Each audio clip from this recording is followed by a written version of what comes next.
Hello students, आपको एक बार फिर से इस केमिस्ट्री की ऑनलाइन क्लासेस में स्वागत करते हैं।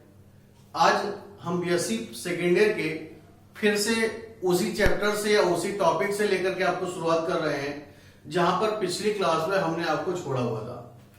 पिछली क्लासेस में हमने बात कर रहे थे फर्स्ट ट्रांजिशन सीरीज एलिमेंट्स की, कि फर्स्ट ट्रांजिशन सीरीज एलिमेंट्स में क्या होता है, और उसकी अगली क्लास में हमने बात की कि फर्स्ट ट्रांजिशन सीरीज की प्रॉपर्टीज की, फर्स्ट ट्रांजिशन सीरीज के एलिमेंट्स की प्रॉपर्टीज में हमने आपको इलेक्ट्रॉनिक कॉन्फिगरेशन बता रखा है और ऑक्सीडेशन स्टेट बता रखा है। अब हम बात करने जा रहे हैं एक नई प्रॉपर्टी की जिसका नाम है एटॉमिक रेडियाई। चल देखते हैं न्यू प्रॉपर्टी की कि एटॉमिक रेडियाई किसकी है? फर्स्ट ट्रांजिशन सीरीज की, फर्स्ट ट्रांजिशन सीरीज एलिमेंट्स। बात कर रहे हैं एटॉमिक रेडियाई की।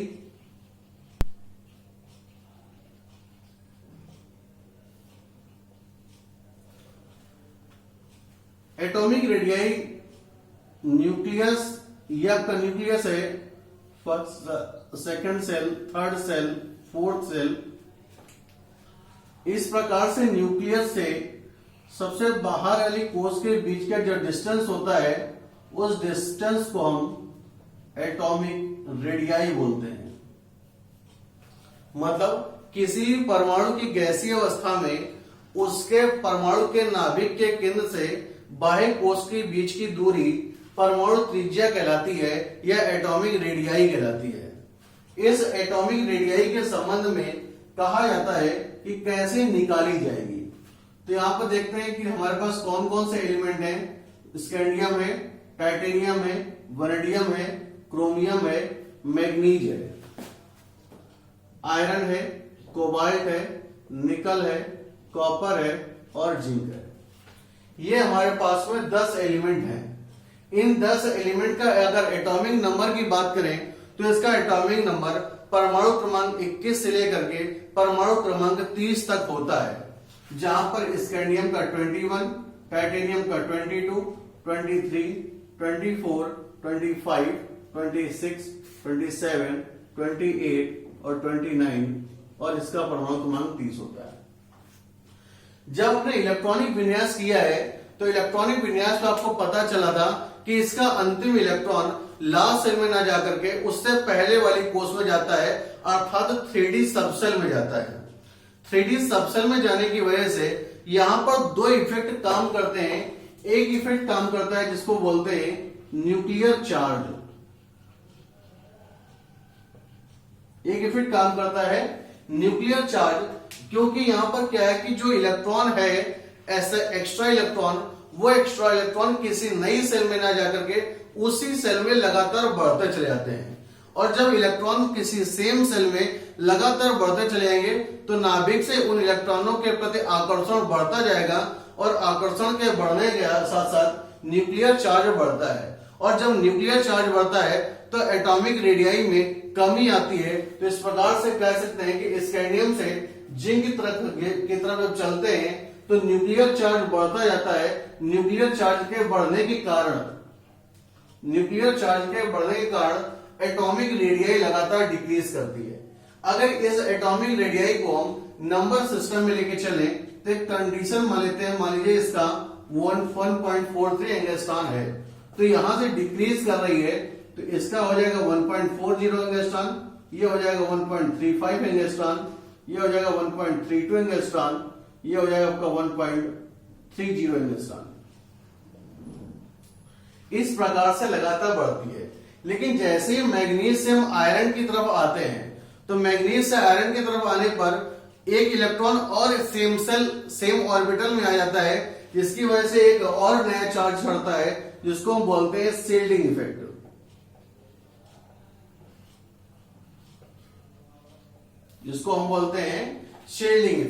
और शील्डिंग इफेक्ट की वजह से न्यूक्लियर चार्ज में कमी आती है। तो दोनों अपोजिट चीजें एक दूसरे के हैं कि न्यूक्लियर चार्ज बढ़ता है क्योंकि सेम सेल में इलेक्ट्रॉन बढ़ता चला जा रहा है, इसलिए एटॉमिक रेडियाई डिक्रीज कर रही है।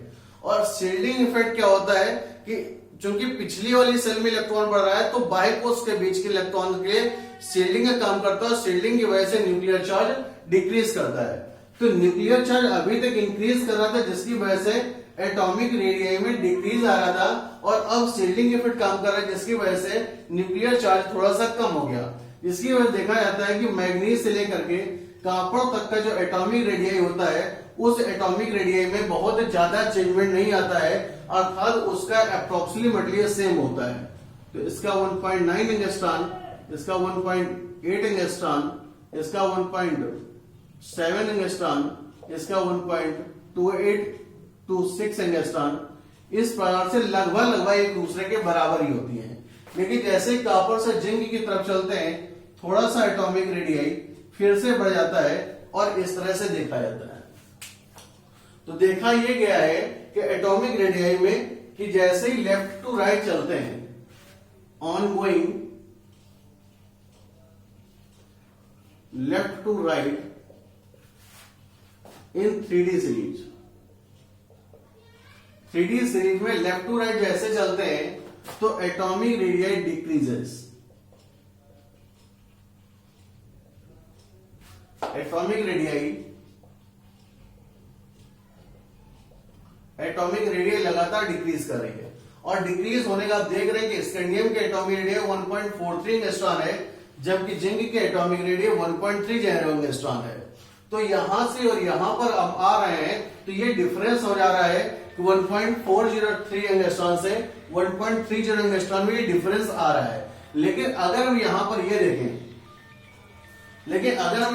देखें कि किसमें से इतना बदलाव आ रहा है, तो स्कैंडियम से लेकर के मैग्नीज तक तो लगातार डिक्रीज हो रहा है, लेकिन उसके बाद लगभग ये वैल्यू सेम है, और फिर से कॉपर से जिंक जब चल रहे हैं तो ये फिर से वैल्यू बढ़ जा रही है। कारण केवल क्या है, एक कारण है न्यूक्लियर चार्ज का और दूसरा कारण है शील्डिंग इफेक्ट का।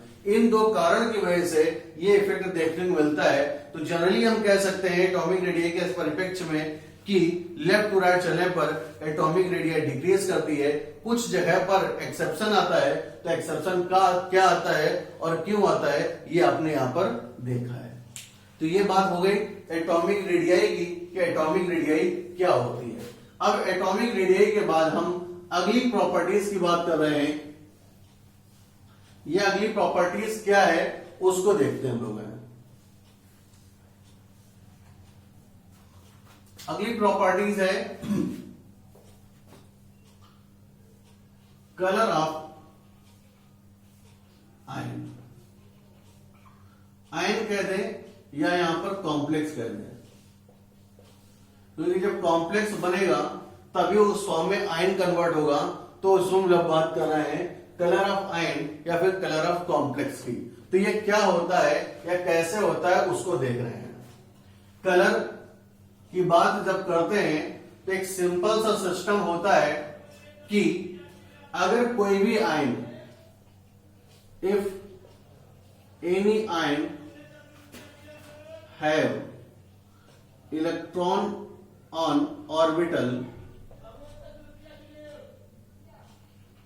पर अगर इलेक्ट्रॉन रखेगा, दे एब्जॉर्ब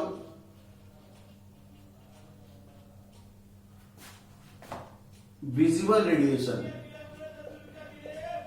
वो विजिबल रेडिएशन को एब्जॉर्ब करेगा, और विजिबल रेडिएशन के एब्जॉर्ब करने पर एक पर्टिकुलर रेंज की रेडिएशन को एब्जॉर्ब करेगा। एब्जॉर्ब करते ही उसके जो अनपेड इलेक्ट्रॉन होते हैं उनमें से एक इलेक्ट्रॉन अपने लेवल से दूसरे लेवल पर चला जाता है, यानी कि लोअर एनर्जी लेवल से हायर एनर्जी लेवल की ओर चला जाता है, और जिसके बाद में इलेक्ट्रॉनों का एक्साइटेशन हो जाता है। इलेक्ट्रॉनों के एक्साइटेशन पर जिस लेवल की रेंज की रेडिएशन ली जाती है उसका भी एक कलर होता है, और उसका कॉम्प्लीमेंट्री कलर जो होता है वो हमें देखने को मिल जाता है। इस प्रकार से किसी भी आयन या किसी भी कॉम्प्लेक्स का कलर शो किया जाता है। अब यहां पर देख रहे हैं हम कि जैसे कोई कॉम्प्लेक्स या कोई आयन कलर्ड है और कोई आयन कलर्ड नहीं है। ऐसा कैसे है? जैसे हम स्कैंडियम की बात करें, टाइटेनियम की बात करें, titanium 3+ is coloured while titanium 4+ is not. Titanium 3+ जो है वो कलर्ड है, जबकि टाइटेनियम का 4+ जो है वो कलर्ड नहीं है। कलर्ड होने या कलर्ड न होने का क्या कारण है, उस कारण को हम यहां पर देख रहे हैं। इस कारण में हम बात कर रहे हैं कि टाइटेनियम 3+, जनरली टाइटेनियम का जो इलेक्ट्रॉनिक विन्यास होता है वो होता है 3d2 4s2, और जब 3+ करेंगे तो 3+ पे इसका कॉन्फ़िगरेशन आएगा 3d1 और 4s0, यानी कि 4s में एक भी इलेक्ट्रॉन नहीं है और 3d में एक इलेक्ट्रॉन है। ये कारण हो जाता है दोनों का। जबकि टाइटेनियम 4+ की बात करते हैं तो यहां पर इलेक्ट्रॉनिक कॉन्फ़िगरेशन हो जाता है 3d0 और 4s0। कि 3d में भी एक इलेक्ट्रॉन नहीं है और 4s में भी इलेक्ट्रॉन नहीं है। जब यहां पर एक भी इलेक्ट्रॉन नहीं होगा तो किस इलेक्ट्रॉन का एक्साइटेशन होगा, किस रेंज की फ्रीक्वेंसी, किस रेंज की रेडिएशन को एब्जॉर्ब किया जाएगा। तो जब कुछ होगा ही नहीं तो ये कलर्ड नहीं होगा, और जब कलर्ड नहीं होगा तो इसको हम लोग लिखेंगे क्या, कलरलेस।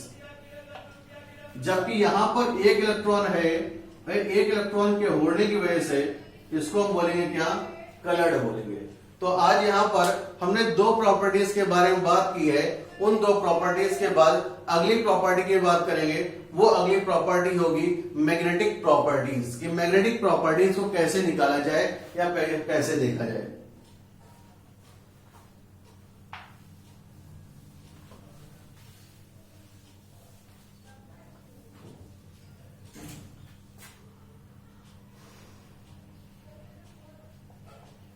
मैग्नेटिक प्रॉपर्टी,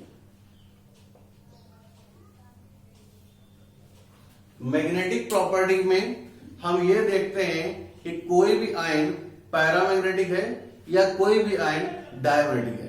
पैरामैग्नेटिक कब होगा और डायमैग्नेटिक कब होगा, इसको हमें यहां पर देखना है। तो कहा जाता है कि अगर कोई आयन के पास में अनपेड इलेक्ट्रॉन होते हैं तो वह पैरामैग्नेटिक होगा, और किसी के पास अगर अनपेड इलेक्ट्रॉन नहीं होते हैं तो वो डायमैग्नेटिक होगा। तो हमें ये चेक करना है कि किसके पास में अनपेड इलेक्ट्रॉन है और किसके पास में अनपेड इलेक्ट्रॉन नहीं है। तो unpaired electron having ion, unpaired electron having ion are paramagnetic, while ion having no unpaired electron, इसके पास कोई इलेक्ट्रॉन नहीं होगा, आर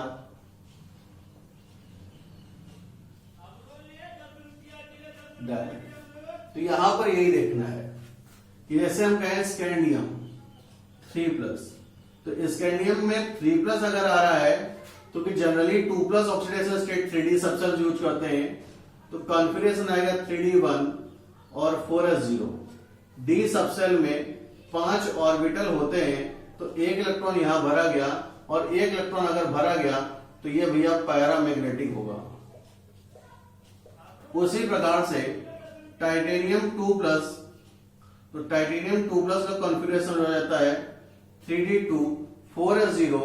2 इलेक्ट्रॉन यहां पर भी भरे जाएंगे, तो 1 2 अनपेड इलेक्ट्रॉन यहां पर 2 आ गए, तो ये भी क्या हो गया, पैरामैग्नेटिक हो गया। तो इस प्रकार से हम ये देखेंगे कि किस आयन में अनपेड इलेक्ट्रॉन है और किस आयन में अनपेड इलेक्ट्रॉन नहीं है। जिसमें अनपेड इलेक्ट्रॉन होगा वो पैरामैग्नेटिक है, जिस पर नहीं होगा वो डायमैग्नेटिक है। और कैसे चेक करेंगे वो यहां पर दिखाया है। तो आज के इस क्लास में हमने 3 प्रॉपर्टी की बात की गई है। एक प्रॉपर्टी आपको बताया एटॉमिक रेडियाई की, दूसरी प्रॉपर्टी हमने बताया मैग्नेटिक प्रॉपर्टी की, और तीसरी प्रॉपर्टी हमने आपको बताया कलर की। तो ये तीनों प्रॉपर्टी की बात आज की क्लास में इतना ही। अगली क्लास में पढ़ेंगे अगली चीज। धन्यवाद।